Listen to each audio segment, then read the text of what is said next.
ঘন কুয়াশায় পাটুরিয়া দৌলতদিয়া ও আরিচা কাজিরহাট নৌ রুটে ৯ ঘন্টা ধরে বন্ধ রয়েছে ফেরি চলাচল। মাঝ নদীতে আটকে আছে ছোট বড় ৬টি ফেরি।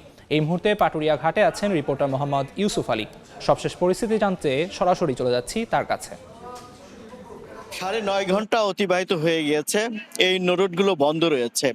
এখনো কিন্তু ওটা কুয়াশার মাত্রা কিছুটা কেটেছে, কিন্তু ওটা ওইভাবে কাটেনি, অর্থাৎ ২০ মিটারের বেশি জায়গা দেখা যাচ্ছে না। তবু ওটা পাটুরিয়া ঘাটের যে খালি যে ফেরিগুলো রয়েছে, সেই ফেরিগুলোকে নঙ্গর করা অবস্থায় যারা রয়েছে সেখানে লোড দেওয়া হচ্ছে। এই মুহূর্তে আমরা দেখছি যে একটি রৌরো ফেরিতে লোড দেওয়া হচ্ছে, এরপরে বনলতা নামের একটি ফেরিতে লোড দেওয়া হবে এবং তারপরে কিন্তু অন্যান্য ফেরিকেও লোড দিয়ে রাখা হয়েছে।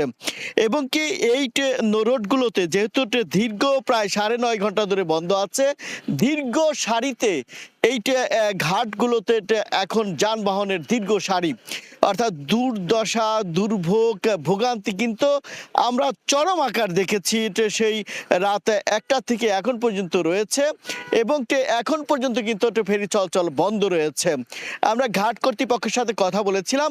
ঘাট কর্তৃপক্ষ বলছে বৃহস্পতিবার একদম সন্ধ্যা থেকে কুয়াশার কারণে ফেরি চলাচল ব্যাহত হচ্ছিল।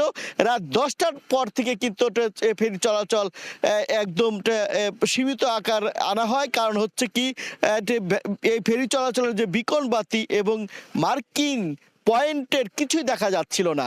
তখন এই দুর্ঘটনা এড়ানোর জন্য ফেরি চলাচল বন্ধ করে দেওয়া হয়। এখনো কিন্তু এই ৩টি রোডে অর্থাৎ পাটুরিয়া দৌলতদিয়া আরিচা কাজিরহাট এবং ধাওপাড়া নাজিরগঞ্জ রোডে ৮টি ফেরি মাঝুতে আটকে রয়েছে, কমপক্ষে ১১০টি যানবাহন নিয়ে। এছাড়াও আমি এখানে দেখেছি যে সকাল থেকে যারা মানুষ বসে আছে এবং এই নৌরুটগুলোতে পার হওয়ার জন্য।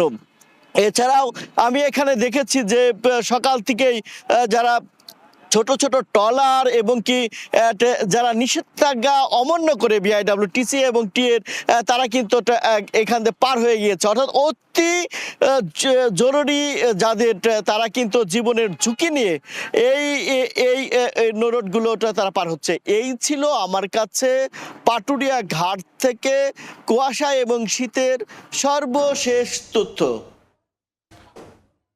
পাটুরিয়া ঘাট থেকে সরাসরি সেখানকার সর্বশেষ পরিস্থিতি জানাচ্ছিলেন সহকর্মী মোহাম্মদ ইউসুফ আলী।